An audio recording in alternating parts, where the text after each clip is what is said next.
অনেকেই ভাবতে পারো সাডেন কেন হসপিটালের একটা ভিডিও আপলোড করলাম, কি এমন হয়েছে। সো তা জানতে হলে পুরো ভিডিওটা না টেনে দেখতে হবে।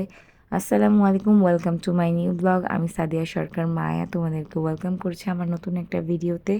তো অনেক দিন এই ভিডিওটা হচ্ছে অনেক দিন আগের একটা ভিডিও, যা আমি তোমাদের সবার জন্যই মেক করে রেখেছিলাম। আমি অনেক দিন যাবতই চাচ্ছিলাম তোমাদের সাথে একটা কথা শেয়ার করব, বাট সেটা আর হয়ে উঠতেছিল না। তো ফাইনালি আমি ভিডিওটার মধ্যে ভয়েস ওভার দিয়ে দিলাম। ইভেন আমি এখনও অনেক বেশি অসুস্থ। এটা ছিল 1 মাস আগের একটা ভিডিও, যেখানে আমি হসপিটালে ভর্তি ছিলাম। আমার রক্ত শূন্যতা ছিল, যার কারণে আমার 2 দিনের মতো হসপিটালে অ্যাডমিট থাকতে হয়েছে।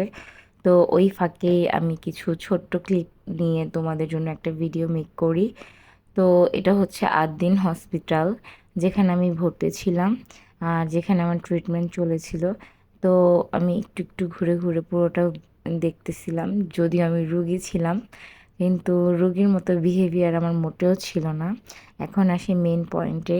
অনেক দিন যাবতীয় আমি তোমাদের সাথে কিছু একটা কথা শেয়ার করতে চাচ্ছি। এর আগের ভিডিও লাস্টের দিকে আমি বলেছিলাম যে তোমাদের জন্য একটা সারপ্রাইজ আছে, আর সেটা কি তোমাদেরকে আমি নেক্সট ভিডিওতে বলবো। সো ওইটা বলার জন্যই আমার এই ভিডিওটা মেক করা। আর তার আগে বলে নিই, এই হসপিটালটা অনেক বেশি সুন্দর, আমার অনেক বেশি ভালো লেগেছে। বাট এখানে একটা জিনিসই আমার ভালো লাগেনি, সেটা হচ্ছে গিয়ে কোনো পুরুষ মানুষ এটাতে অ্যালাউ না। মানে আপনার হাজবেন্ডও বেশিক্ষণ আপনার সাথে স্টে করতে পারবে না, এরকম একটা সাবজেক্ট।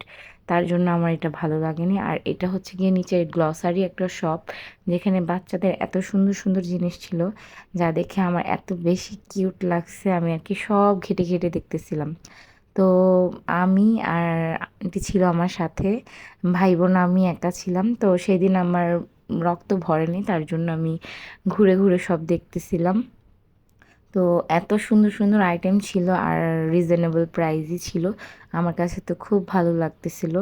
তো এখন আসি মূল কথায়। কথাটা হচ্ছে গিয়ে আমি অনেক দিন যাবতই তোমাদের সাথে একটা বিশেষ কথা শেয়ার করতে চাচ্ছি, তো সেটা আর করতে পারতেছিলাম না। তো আলহামদুলিল্লাহ আজকে আমি শেয়ার করব।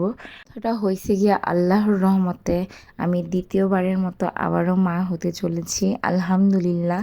তো সবাই আমার এবং আমার অনাগত সন্তানের জন্য অনেক অনেক বেশি দোয়া করবেন, আমরা যেন সুস্থ সবল থাকি। আর আমার আরশের জন্য, আমার পরিবারের জন্য। আসসালামু আলাইকুম, আল্লাহ হাফেজ।